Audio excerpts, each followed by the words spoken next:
Cowan's kind of the hidden gem of San Juan Unified. It's small, there's a strong sense of community. You come here for the academic reputation that Cowan has, and then you end up leaving with a large extended family and a huge supportive community. It's been amazing. We started here in kindergarten with my oldest, so I've been here for 9 years now. We actually started at a different school, but like all new parents, we went around and toured lots of schools wanting to find the right fit, and we felt so good about Cowan. So we waited on the waiting list, and 2 weeks into our kindergarten year, we got the call that we had a spot available, and we jumped right on it, and it was the best choice we ever made. I do know that the kids that come here have remained friends throughout their lifetime. I am a product of San Juan, and I had friends that went to Cowan that are still friends today. I like about Cowan meeting new friends, and the friends from kindergarten are still my friends. So I'm in 5th grade, so that's like 5 years.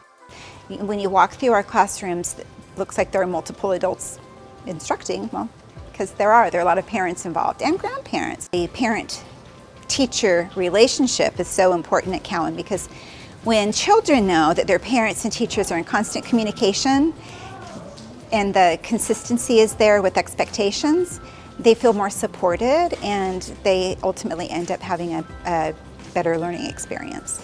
So when we were just early on here, I didn't know how to volunteer, I didn't know how to do anything, but slowly I got introduced on how to volunteer and how to be involved, and I just loved being in my kids' classrooms. I loved seeing them learning. Well, we actually enrolled our kids at Cowan for the outstanding academic reputation that Cowan has, but we came to appreciate it for so much more. The Cowan community has become more like a second family to us, so that's why we put our first child in and then obviously followed with our second.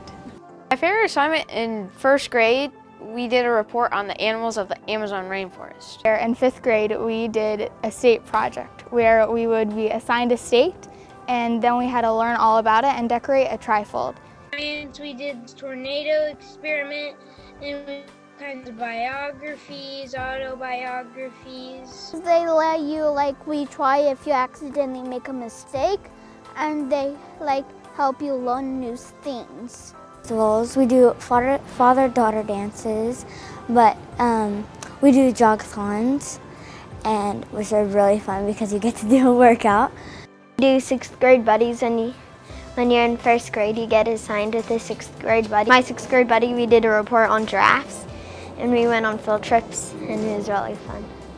Before and after school activities, we have a lot of really fun projects, a lot of fun field trips, a lot of guest speakers, band, we have choir, I do chess club with the kids. I would tell them that if they're looking for a school that has well-behaved kids with really great staff who genuinely care and enthusiastic educators and a fun place to come to learn, then I would totally pick Cowan. Cowan is above and beyond. It's really spectacular. It's the best school on earth. And it's a great school to make memories at for a lifetime. It's very well worth it for you as a parent, for your child as a student, and for the school community because you make a difference and you'll matter to the school as well.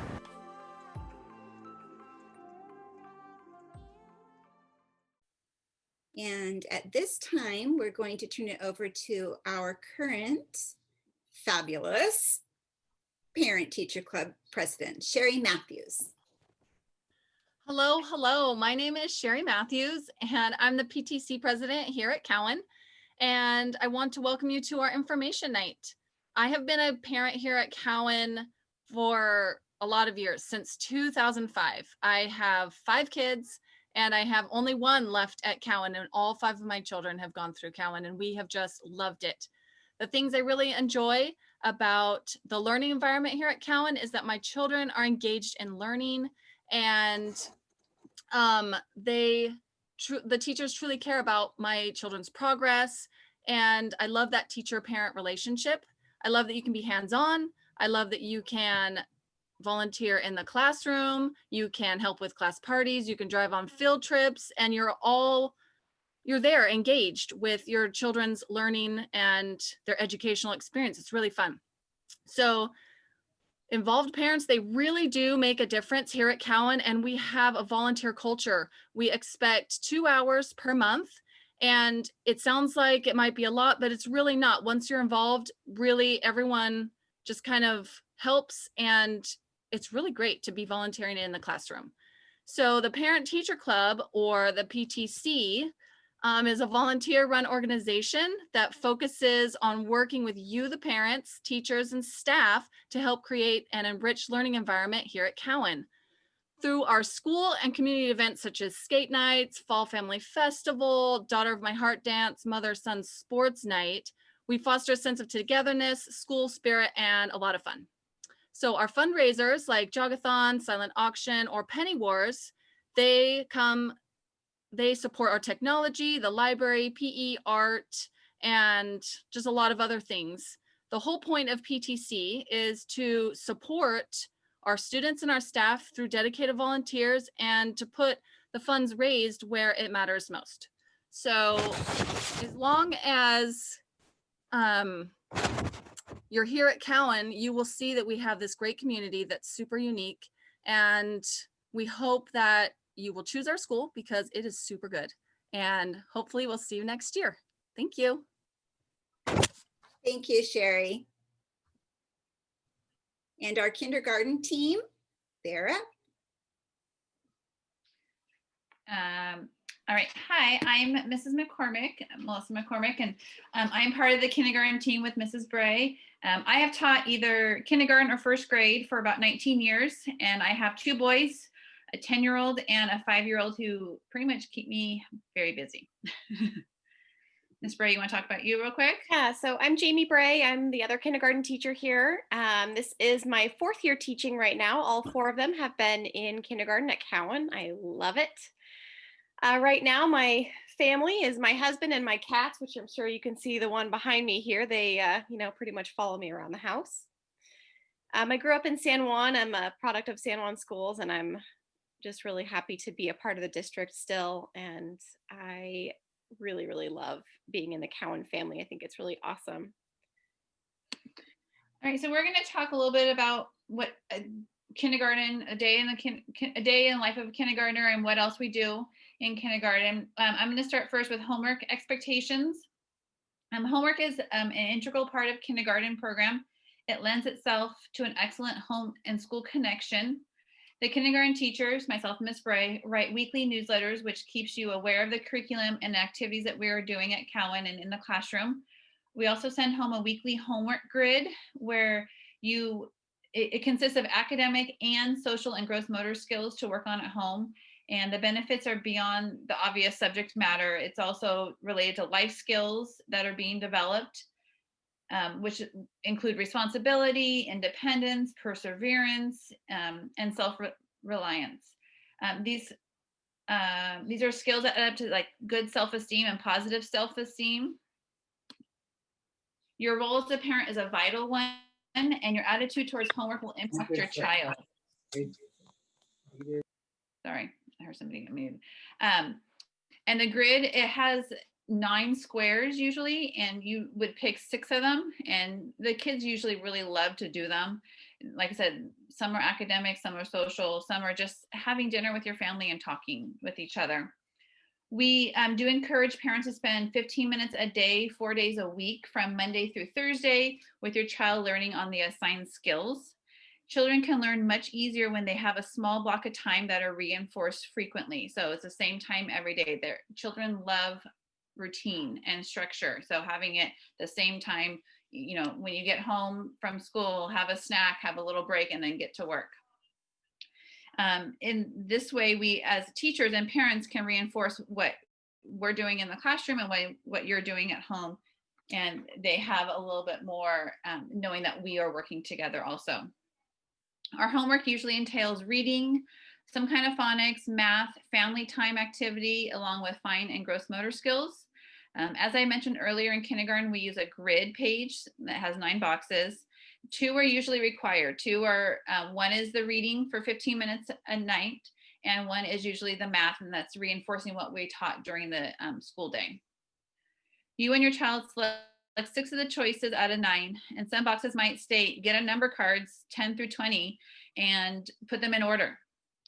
Or you can play a game, what number is missing. So you line them up and take a number away and have your child decide which number is missing. It can also be writing a simple sentence using several of our high frequency words. Remembering that sentence begin with a capital, end with a period, and have spacing. It can also be a family game night, and the kids usually love that one. Parents not so much sometimes, but the kids usually do love the family game night. And this is where you read the rules together and you make sure everyone follows the rules, which also does help at school when we're learning some social skills with other classmates that we would not normally see at home. The children begin to own their rules. Okay, we do that in the classroom, and then by doing rules with a family game night, it's also reinforcing them. That is homework. Let's talk about volunteering. And like Sherry had talked about earlier, volunteering is a vital part of Cowan. It's really a vital part of kindergarten also. Volunteering can range from working in the classroom, going on field trips, taking projects home for the teachers, becoming a member of PTC, and helping during school events. Parents' involvement helps extend teaching outside of the classroom. It creates more of a positive experience for the children and helps children perform better when they're in school. I know last year I had at least 2 parents every day coming in the classroom and helping, and the kids loved it. They loved, when their parents came that day. They loved going home with their parent at the end of the day also, and having their parents stay. At Cowan, we ask parents to donate 2 hours a week to volunteer hours, like Sherry had talked about. In kindergarten, we usually have 2 parents helping out each day. And it's important for us to have parents because we also run our reading centers, our guided reading centers. And without parents, it's hard for us to have a group and have the other groups independent. We also have something called the Marathon Club, and that is put on by our PE teacher, Mrs. Jordan, who started the Marathon Club at Cowan. And we take about 10 minutes a day and we run laps outside. There's a designated course. We have a red line that the kids run on, and at the beginning of the year, it's a little tough, but throughout the year, they really enjoy, and they're begging to do the Marathon Club every day. And at the end of the year, we have a big assembly where the students who participated, which is usually all the students at Cowan, will receive a certificate. And the students who earned the whole marathon, a half marathon, that's 13.1, they get a little sticker, which we did before, and a little certificate. And they really get into it. They cheer each other on. And so far, it's been a success.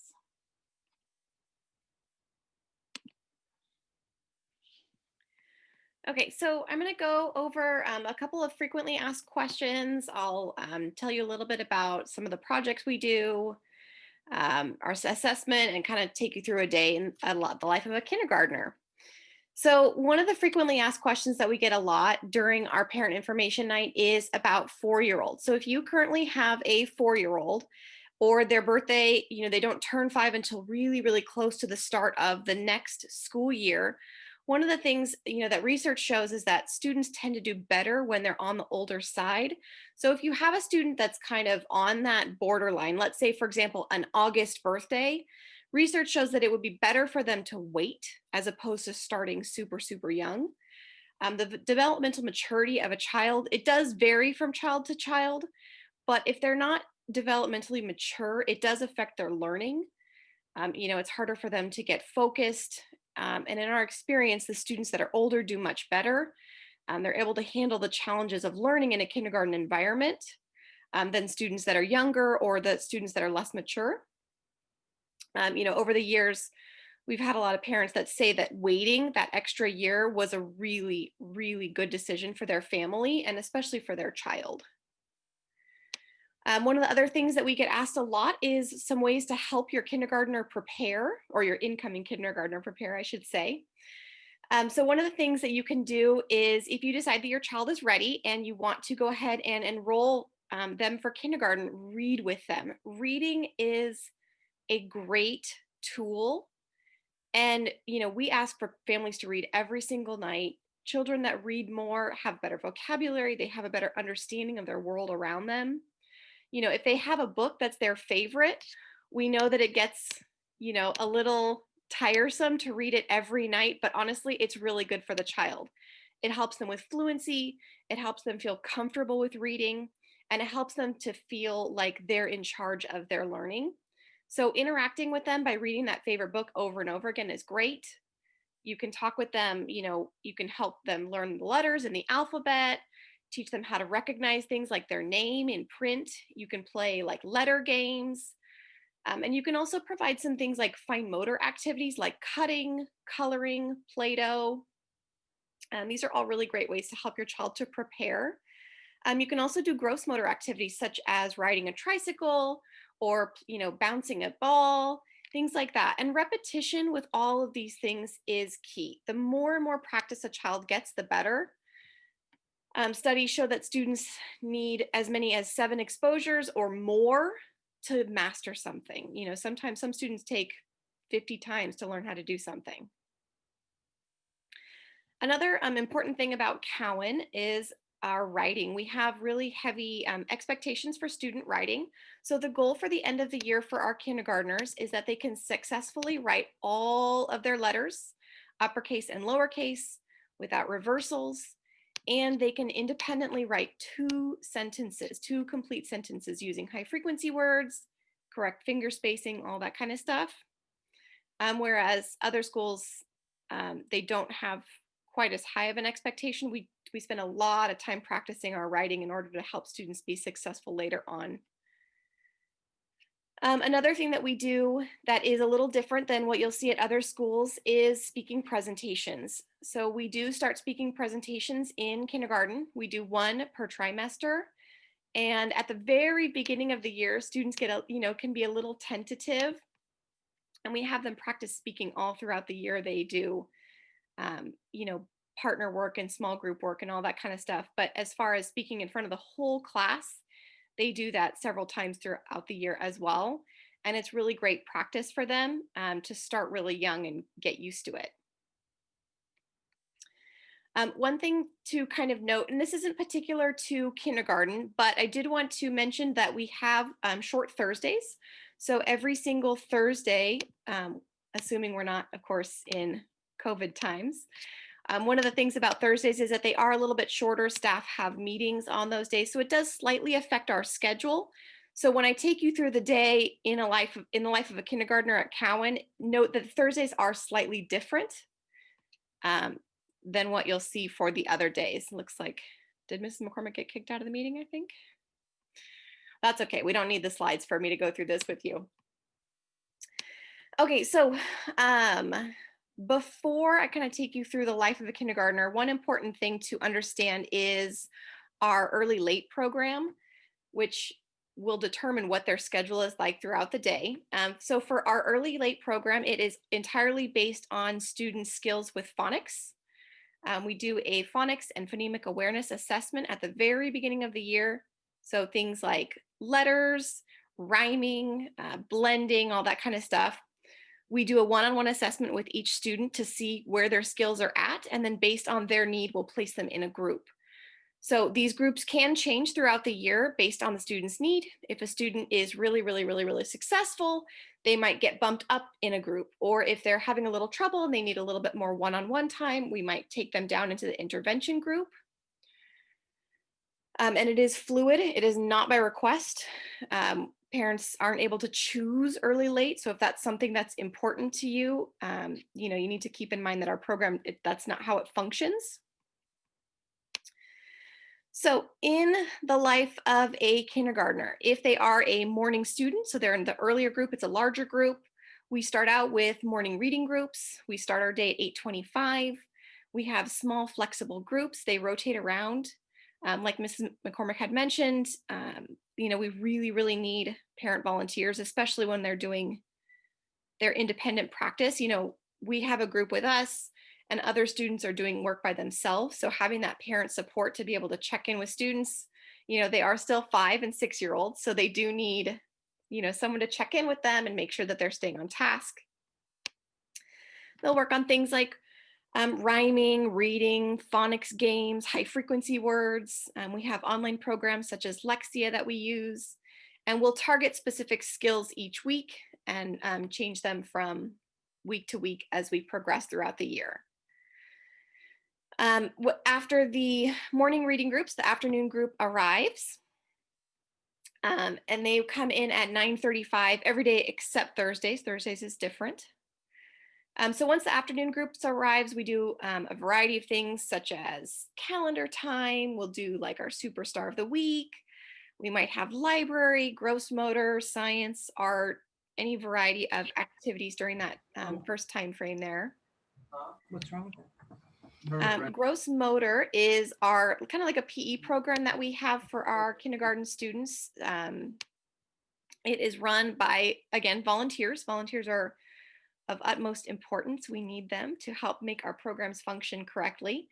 And the students practice things like balancing, hopping, throwing, catching, and other movement type activities. And our PE teacher has said that our program really, really helps. She notices a huge difference with the students at our school when they enter into first grade, as opposed to students at other schools that don't have this program available to their kindergartners. So after we have some sort of morning activity, we have our snack recess time, which is of course any 5-year-old's favorite. They get to do things like ride on tricycles and scooters and play on the play structure. We have a great sandbox that they can use, basketball, all kinds of fun activities.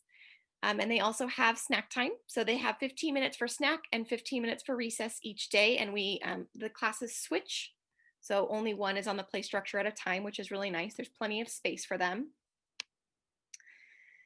After snack recess, we come in, we will do our marathon laps. We'll do a read aloud story.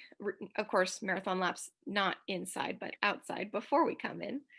And then we'll do things like our math activities. So we do, geometry where we focus on shapes, counting, adding, subtracting, graphing, all that kind of stuff. And we do have homework that goes along with the lessons, like Mrs. McCormick said. So the idea is that you do one of the homework pages each day. It typically takes students just a few minutes. They're not very long pages that we have them do, but it just helps to reinforce the skills at home. So after our math, sometimes we'll have a little mini lesson, depending on the math and how challenging the subject is. We'll have we might have time for another little mini lesson, our class meeting, things like that. And then it's time for the morning students to be dismissed. So while they are being dismissed and packing up, the K-PALs come in. So we have 4th graders that volunteer to come in and help our students. So it's typically about 5 to 8 students that are in our afternoon intervention group. And so the 4th graders will come and they partner up with them. And we have a program called K-PALs where they practice phonics skills and things like that, one-on-one with their 4th grade buddies. And they absolutely just adore their 4th graders. They get so excited when they see them, and they work with them for a long time. So they do a great job. After the K-PALs leave, the afternoon reading group they're doing a lot of the same activities that our morning groups are doing, but they're working on it in a small group with us the whole time as opposed to doing them independently. So we're able to kind of help intervene when they need the help. So that's why it's that intervention group as opposed to them rotating around. It's a little less independent, so we're able to kind of scaffold as we need to in order to help them to be successful on those skills, because these students do tend to be the ones that need a little extra help. And we're able to do that by having them in a small group with us for that time. Just a quick note for Thursdays, normally students will get dismissed, the afternoon students will get dismissed at 1:05, but Thursdays it is 12:25. So that's kind of the, day in life of a kindergartner. We really look forward to having your children at our school. Keep in mind that if you choose to apply, the schedule is flexible. So that is something that is, it's very vital to our reading program. That is the main reason for our success. But it does, it can be a little challenging for some families depending on what your schedules are. So just something important to keep in mind as you kind of are making your decision and trying to see what's right for your family. So I think that's it for me. Go ahead and do the next one if you'd like, Millie.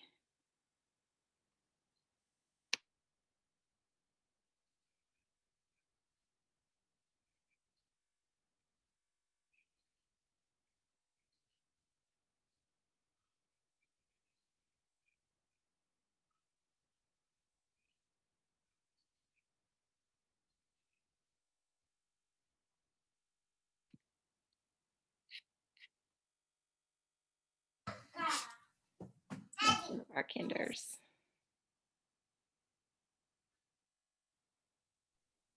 Okay, here we are with our third grade. Hi, my name is Kelly Lentz. I'm one of 3 third grade teachers at Cowan. And one of the main reasons that we like to talk to you about third grade is because it is a transition year. So third graders spend a good portion, we spend a good portion of the year preparing them for fourth grade, which is technically the beginning of the upper grades. And so we focus some of our curriculum that we focus on. We spend a lot of the year having the students learning their times tables. It's critical in third grade for students to learn those.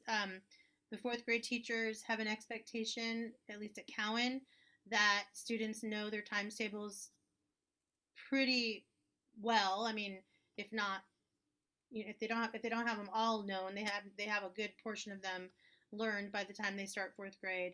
So we do different things throughout the year to we try to come up with fun ways to teach those and to have students practice those both in the classroom, and then we ask them to practice them at home as well.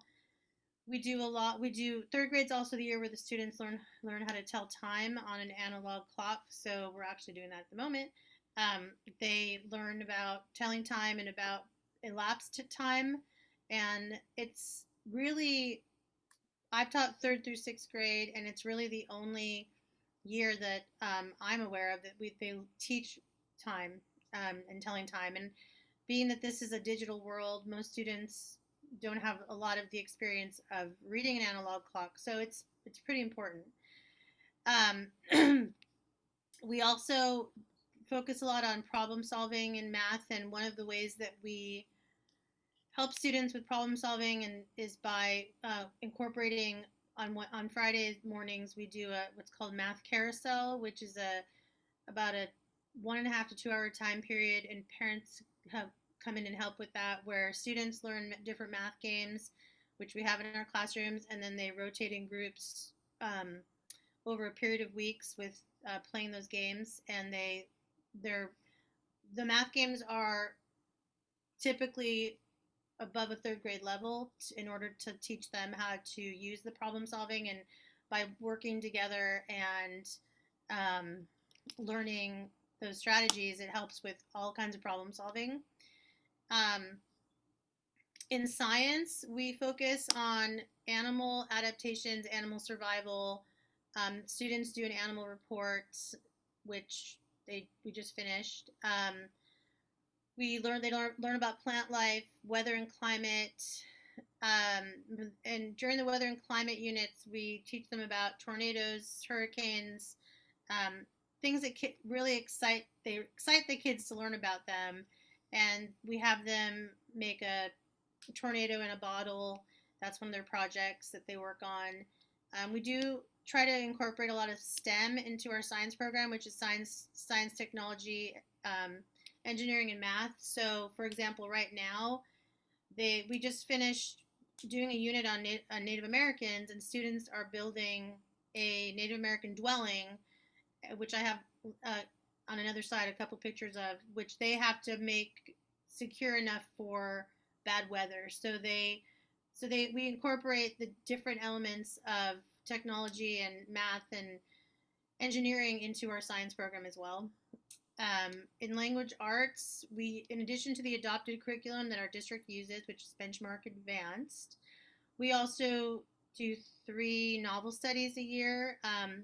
We've done Charlotte's Web, The One and Only Ivan, and then the third one varies depending on the year. It depends on, what our each year what our students' interests are as well. So that we've done different ones for that. And so during novel studies, students do group work. They create projects to go with the novel, and we teach them all the different different reading strategies like summary, character analysis, point of view. So things that we would incorporate into our regular reading program, we just do that with a novel also. And we also do a lot of writing, and we do personal narrative at the beginning of the year. We do some type of a persuasive writing, and a how-to writing where they have to explain how to make something, and they learn different types of vocabulary when they're doing those things. We do they do a couple of book reports a year, book projects where they choose a book of their choice and then they have to present it. And as the kindergarten teachers, we're talking about the importance of public speaking. That's actually incorporated throughout all of our grade levels, and by the time they get to third grade, they've done it for for a few years, so they're getting better and better at it. And I've been very impressed with the way that the third graders have been able to show such confidence when they have to speak in front of their peers. They do a great job. In history, we focus a lot on California, and just like in fourth grade, they also do. It's a little bit different in third grade. They learn about the regions of California, the Native American culture. As I had mentioned earlier, we just finished with that. We do focus more on the California tribes, specifically the Maidu tribe, which is indigenous to our area. They take a field trip in the spring to FAL, where they spend the day in the life of a Maidu Indian and learn all about, a typical day. And they get to go through crafts and do different experiences there with that. They learn about the economy, and they learn about immigration, explorers and settlers of California, California symbols and culture. They learn about citizenship. We do a government unit in our language arts program, and so we build the citizenship portion of that into that. We always do a project at the end of each history unit in addition to regular assessments, we do projects to show evidence of their learning as well. So Amelia, you can go to the next slide. So these are just some pictures of some of the anchor charts that we've used, and there's a writing example. They have to write their own fairy tale. Excuse me. One of the units in our language arts program for third grade is learning about fairy tales, folk tales, legends, and myths, and so we have them write their own fairy tale. And so they learn, as they're learning about animal adaptations, they learn about ecosystems, biomes, how animals interact with the environment and their ecosystem. So that's just to give you a little sample of what some of our curriculum looks like. And then on the next slide, some of the field trips that we have done. Typically in September, we take the kids to a farmer's market, which is at Florin Mall, and it's during the period of time where they're learning about the geography and the regions of California. So they learn about different fruits and vegetables that grow in the different regions of our state. They have great people that work with kids there, and they have them go on scavenger hunts, and they can buy some fruits and vegetables to take home if they want. We, in October, when we are studying about animal adaptations, we visit the Sacramento Raptor Center in Davis, and where the kids learn all about owls and all the different types of raptors, which they absolutely love. In December, we go to the B Street Theater, and we usually see a play that's related to some strategy that we're working on in fiction in our language arts program. For example, last year we went and saw their version of The Wizard of Oz, which was very different from what we expected, but the kids really enjoyed it. We go to the IMAX theater either in January, February, that time of year, and we see a film about national parks and also some type of animal movie that goes along with our science and history studies. And then, as I mentioned before, the FAO Nature Center, where they spend a whole day there. They eat lunch there and everything, and they learn all about the Maidu Indians, and they get immersed into the lives of the tribe. So on the next slide, these are just, so there's a couple pictures I had taken last year when we were at the Raptor Center in the museum. There's a picture of some of the things that they have at the Florin farmers market. And that's just a picture showing you the regions of California because we study it. And anyway, and then on the next slide are just some examples of some projects that my students are doing this year. So there's a couple of the Native American dwellings that they have done. We do a project when they're learning about the California regions. They do a pyramid diorama for each region. They do a map of the regions. We had them do corn art this year when we were studying about Native Americans. And then for their animal project, this student did his animal report on gorillas. So he built a gorilla ecosystem to show his learning. So that's about it. Thank you. Yeah, thank you, Kelly. And Kelly, I think you're going to do this too, right? Yes, I am. So third grade isn't technically upper grade, but as I had said when I started talking before, we are preparing them for upper grades, and they do have we have a lot of the same expectations in third grade as we do in fourth, fifth, and sixth. We do teach cursive in third grade, which I failed to mention before. I don't know that all the schools in our district do that, but that's something we spend the whole school year. They learn cursive throughout the year. We start with lowercase letters, then we move on to uppercase letters, and it does take a good portion of the year because we don't get to it every single day. The public speaking is woven throughout all the grade levels, and as they get higher up in each grade level, their expectations for their public speaking grow as well. Being a fundamental school are the foundational skills and the high expectations that we have, as I mentioned, wanting, for example, the times tables, wanting them to be memorized by the end of third grade. In fourth, fifth, and sixth grade, they have a school-wide spelling bee that they can participate in, which can lead to, if they win that, they can go on to compete at the county level, and then from there.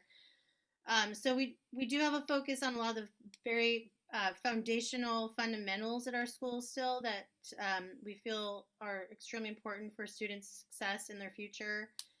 We have started to implement a school-wide behavior program called PBIS, which is a positive behavior. I can't remember what the I and the S stands for, but it's a school-wide positive behavior program that every staff member, from our custodians on up, everyone participates. We use the same language. Students are taught the same messages, and we have the same expectations for all of our students, regardless of whose class that they are in. And we are building on that still with our COVID. With COVID going on, we had a little bit of a bump in the road for that, but we have a lot of interventions that we use to help students who are struggling, and that's part of the PBIS program. Behavior support plans, and students have access to working with wonderful counselors and social workers at our school who do groups. And but the main thing about the PBIS program is that the school-wide expectations are the same throughout the school in different areas of the school. So the playground rules and the cafeteria rules and the hallway expectations, and everyone learns the same language and everyone uses the same reward system. And so it lends itself to being able to do some great celebrations at school-wide when we have that success. As fourth, fifth, and sixth graders, students are able to be a part of student council.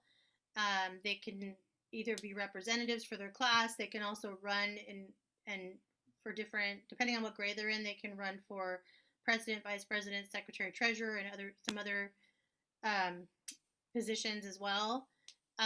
We do a lot of field trips at our school at every grade level. I've been at Cowan now this is my 8th year. Prior to that, I was at another school in our district for 17 years, and Cowan by far exceeds anything that I'd ever expected as far as the amount of experiences that are available for children and what they are able to participate in. And there was a little clip from Mr. Parnas on the video about chess club that he runs, and students from 1st grade through 6th grade can be a part of that. So I just, there's so much that is available to students at Cowan, and it provides them with wonderful academic and social emotional experiences that stay with them throughout the rest of their schooling. So I think that it's an awesome place to be. And I think you would be very happy to have your children at Cowan. All the teachers are amazing and all are very, very caring, and we have a wonderful principal. So anyway, I think I'm done now. Thank you, Kelly. Okay, we are going to bring on our 6th grade team. All right. Hi, my name is Doug Barnes. I've been a teacher in the district for 22 years. I've taught most grade levels with the exception of kindergarten. And I'll let my teammate introduce herself. Hi, I'm Nicole Brown. This is my 2nd year teaching. Both years have been at Cowan and in 6th grade. Very cool. Could we do the next slide? All right, we're gonna try to speed this up because I know we're running out of time and you guys probably have a lot of questions to answer. But I did want to share that not only am I a teacher, but I was also a parent of 3 Cowan students. My oldest daughter is now in college, and I have a 16 and a 14-year-old, both in different high schools. So it is a great school. I actually decided to switch over to Cowan when I was initially over at Whitney Avenue Elementary School, and because I believed in the program and the rigor for the students. So it was such a good program that I decided to send my students there and also switch over for my career. So it's been a great choice. So I'm just going to jump right into it as to why to choose Cowan for 6th grade. They're smaller, self-contained classes, which means more one-on-one time between the teacher and students. Currently, I have 19 students and Mrs. Brown has 15 students in her classroom. So we get a lot of one-on-one time. Hopefully when we come back in the classroom, in January, we'll have some smaller classes. So we'll have smaller groups. We have a comfortable and organized classroom environment. So it's very pleasing. We have new furniture, and it's a pleasant environment where the students feel welcome as they walk in. They want to sit down and read. They're welcome to sit on the carpet, lay on the rugs with their friends and read. And it really encourages the students to take it in. It's their classroom, and we try to make them feel that way. Our teachers all possess multiple subject credentials, whereas if you were to go to a middle school, most of the teachers there have single subject credentials. This means we're able to teach math, science, social studies, writing, ELA, PE, art, and so on, all in one class. We're also fortunate to have specialists who also provide more time in PE, art, and music. All right, we'll move on to the next slide. So one of the benefits of being a student at Cowan in 6th grade is that they have opportunities for leadership in student council. So student council provides the opportunity for our 6th graders to develop some leadership skills. They aid in mentoring students across grade levels, and they connect with the wider Cowan community. The picture on the left is depicting our Cowan Friendship Corner that was erected last year, and my entire 6th grade class was in charge of planting this memorial tree, and it was a great experience for all of them to show who they were as leaders for the school.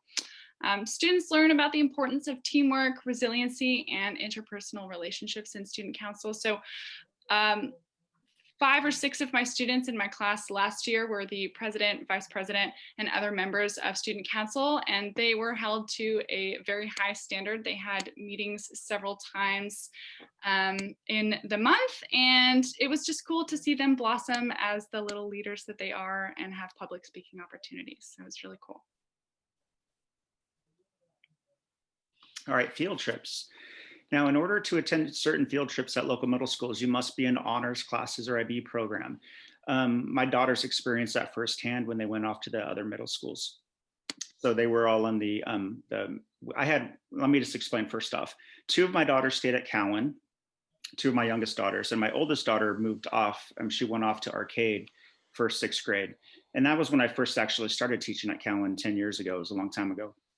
And I must say, the experience of my daughters that they had was they were able to go to the field trips, but some of their friends were not if they were not in the IB program. Whereas at Cowan, all students are welcome to attend off-campus learning excursions, including our 3-night outdoor education program to Mission Springs near Santa Cruz. So if you attend Cowan for 6th grade, all students are welcome to attend every field trip we have. And we also have fundraising opportunities in case funds are in need to help your student go.